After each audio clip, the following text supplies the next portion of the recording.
Okay, welcome back. Bismillahirrahmanirrahim. Assalamualaikum warahmatullahi wabarakatuh. Today we will talk about the UART serial communication on PIC 60F877. So the concept is just like here in the animation below. In the animation in this slide.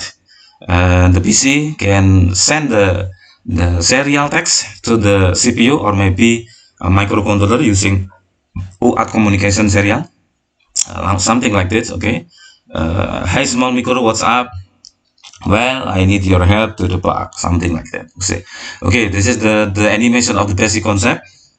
But what we have here that we will talk about the three types of the serial communication. First, we will talk about the UART here, right here in the below here. Here, UART. We have a three connection. TX is going to RX because this is a transmit line and going to the receive line of the device. And also the receive line is going to the transmit line of the device. And ground is also in the ground. This is the three wires, okay, three wires according to that. This is the simple one because there are more wire, okay. If you complete the UART, there are more than three wires.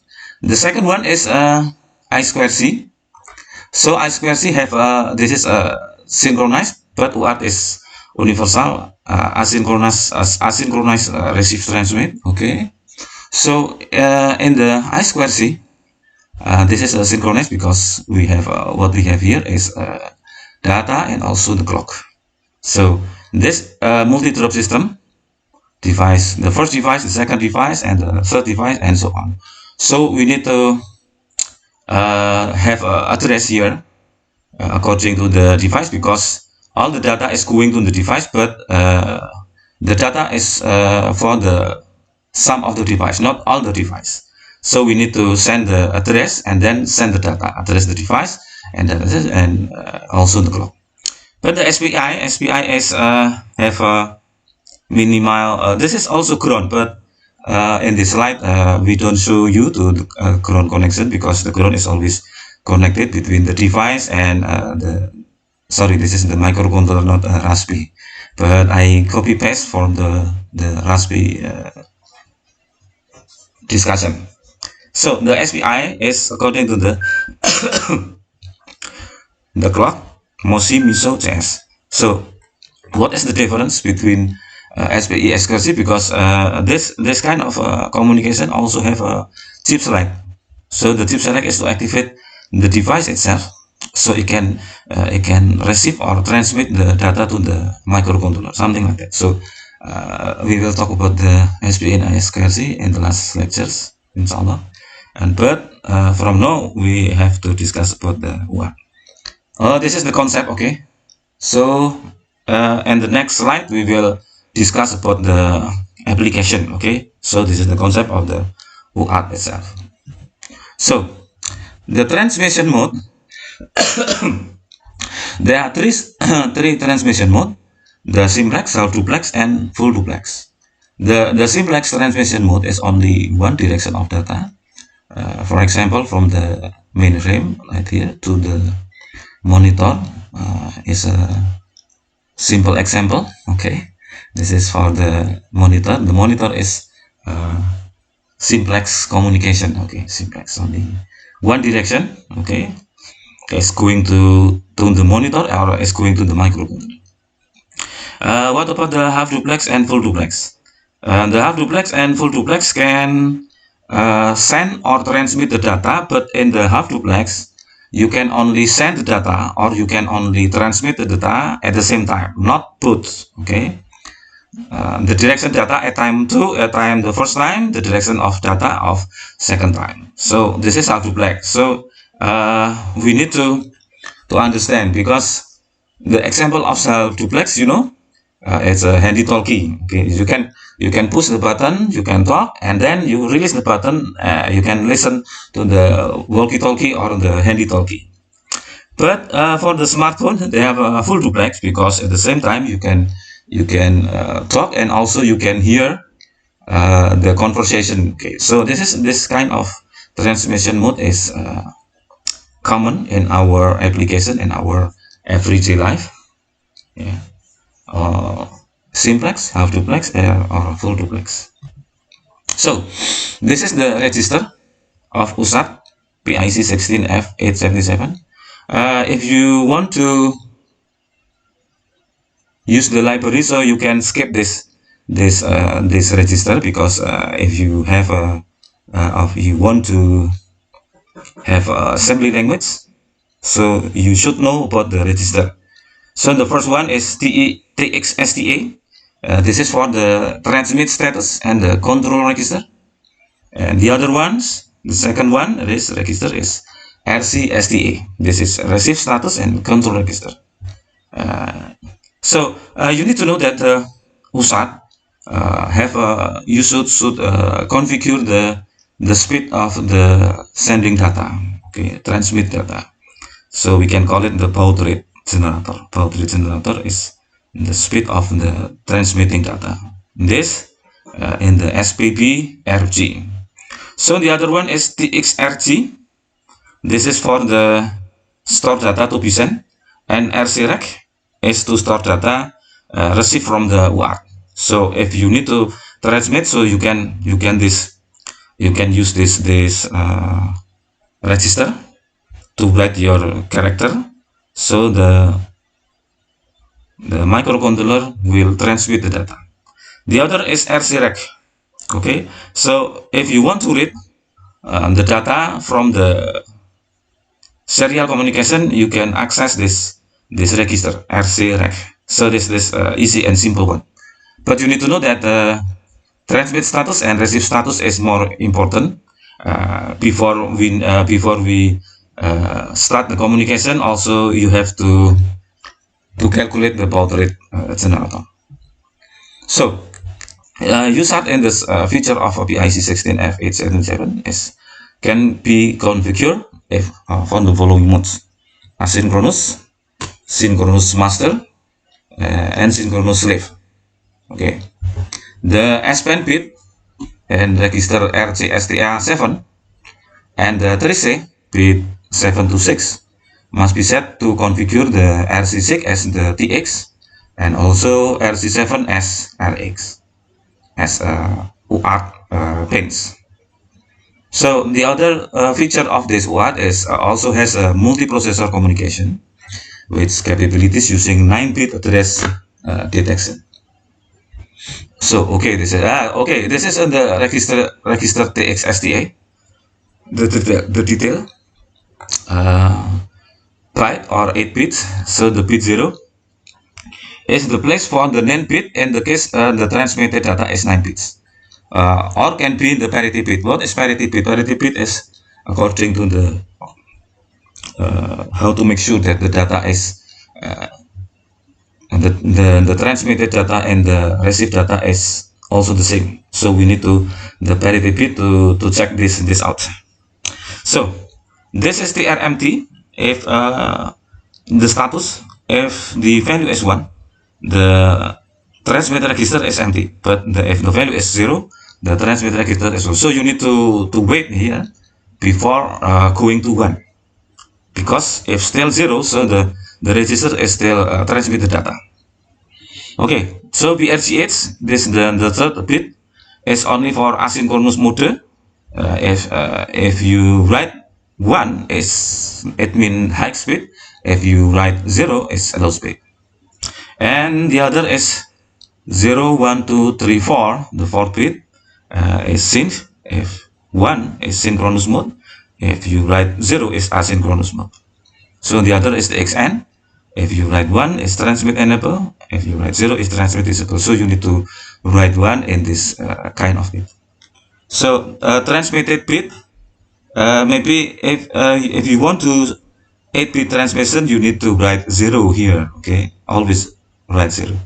And if you need to have duplex transmission mode, so you need to write 1 in the master mode and write 0 in the slave mode. That's the TXSTA register definition. Next is RCSTA register definition. This according to the receive. Okay,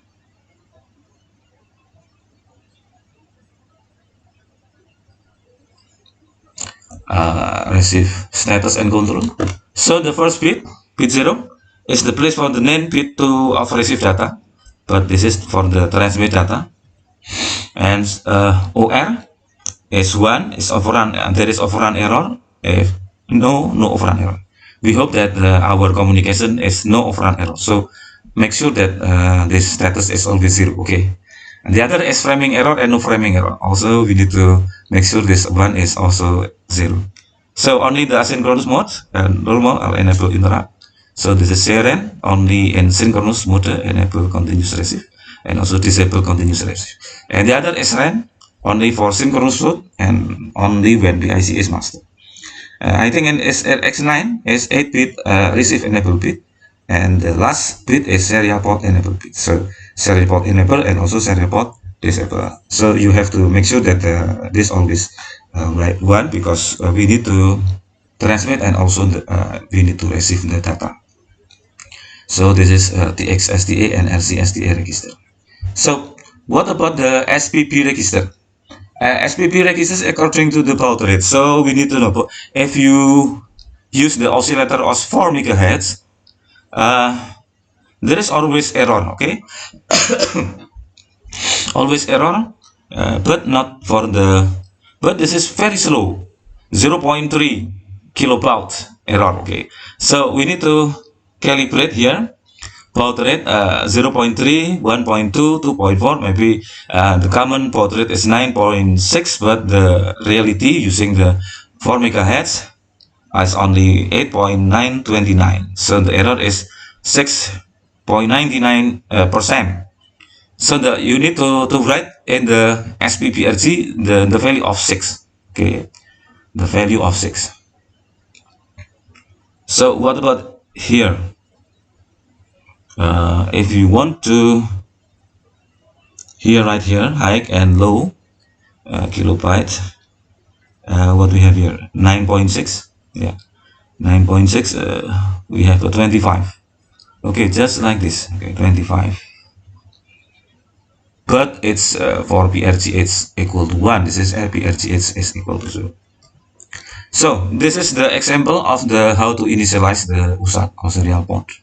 We need to include the serial.h. This is the TX9 bit is 0 because we have to transmit in 8 bits. We need to activate the transmission. The mode is asynchronous. Baud rate is high. PRGH is 1. Okay, PRGH is 1.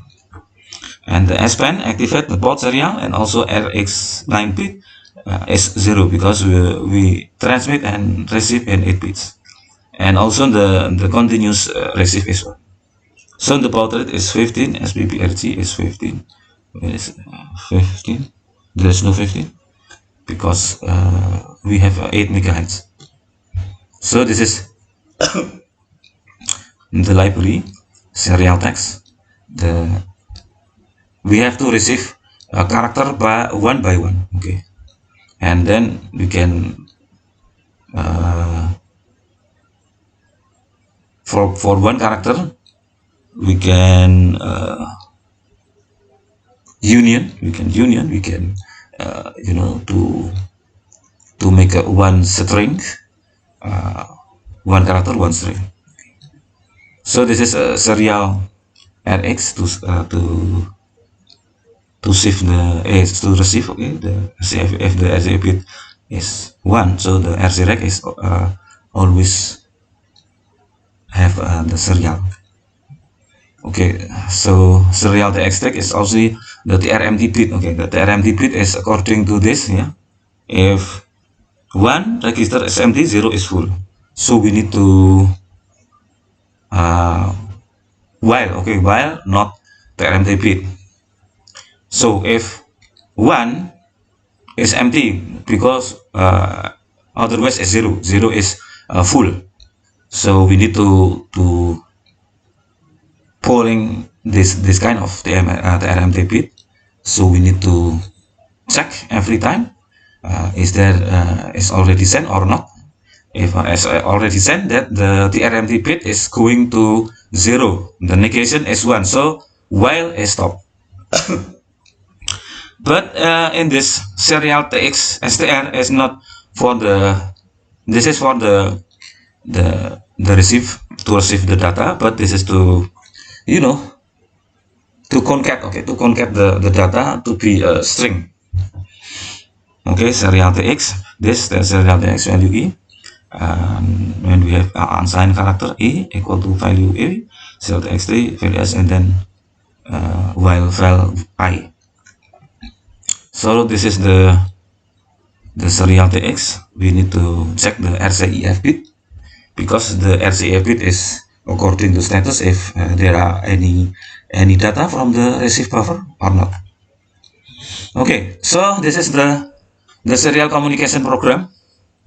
What we have here is I think the same of the ADC, just like the previous slide lectures. So this is this serial. We have 961 8-bit no parity and 1 bit stop. Okay, where everyone is to check if it's okay. Then serial SDR, we need to send this PixSimLab test serial to the terminal, and then we need to read what we have punch the keyboard in the serial terminal, so the serial receiver can receive the data from our keyboard. Okay, so this is I think the same. This is for the serial TX SDR is going to transmit, okay, and then is finished. So the connection is right here, where you use MAX 232 because the UART serial in the laptop or the PC is 9 volt. Plus 9 volt as to minus 9 volt, but in this is 5 volt. So we need to convert the voltage, yeah, according to the difference between the voltage here and the voltage at the laptop. So we need the RS 232 or MAX 232 chip to convert this kind of voltage. So, but we need to prepare our USART simulation using null modem. You can download here if you use the Windows com0com or TTE0TTE if you have a Linux. So for communication, the PixSimLab should be connected in one port of the null modem emulator and the other application connected in the other ports. So configuration examples linking PixSimLab to QtCom or the null modem emulator for serial communication is like this. For example, this is COM1 and the QtCom is COM2. So COM to COM, from COM1 to COM2. So installation next. I agree. Next, you don't have to install this because we need only CNC A0, something like that. And then install. You click install here. So the installation will begin. Okay, so this is finished, and we have to launch the setup. So this is the setup. This is from COM1 and COM2, COM2, COM1, COM2, something like this, because model we can apply. So you can make sure in this driver in the device manager, if you need to update, so update the driver and successfully. Okay, check on the device manager. We have three kind of dual modem or emulators. So we need to configure COM1 in the PixSimLab, yeah, serial port COM1. Okay, and we need to to launch the QtCom, maybe COM6. So from COM1 to COM6, yeah. COM1 is for the PixSimLab, COM6 is the QtCom. So we need to click open, and the sending character from the microcontroller is will show in this dialog. So that's how to prepare our terminal serial, which we can use at the PixSimLab.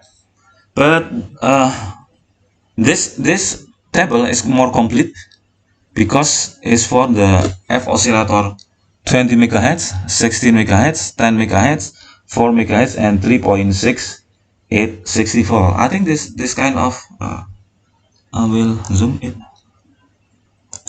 Okay, so this kind of if you use the crystal like here, the error is always zero. So you need to buy this crystal and place it in your microcontroller development, and also okay, except 32.9, and others is zero error. So we need to use 3.66864. Okay, if you use a PRGX equal to 1, as if you use a PRGX equal to 0, and there are no errors. But if you use the PRGX to equal to 1, there is one error here according to the speed of 32.9 kilobaud. So we need to set up the SPPRG value. If you need to 9.6 or 9600, you need to write the 23 in the SPPRG if you set the PRGs. But if you reset the PRGs, you need to write the 5 decimal value at the SPPRG. But if you use the other oscillator, there's always error. Okay, that's always error here. 20, 16, and 10, and also 4 megahertz. This is also, I think, is have all they have the errors, all of this except for the 3.6864. So that's the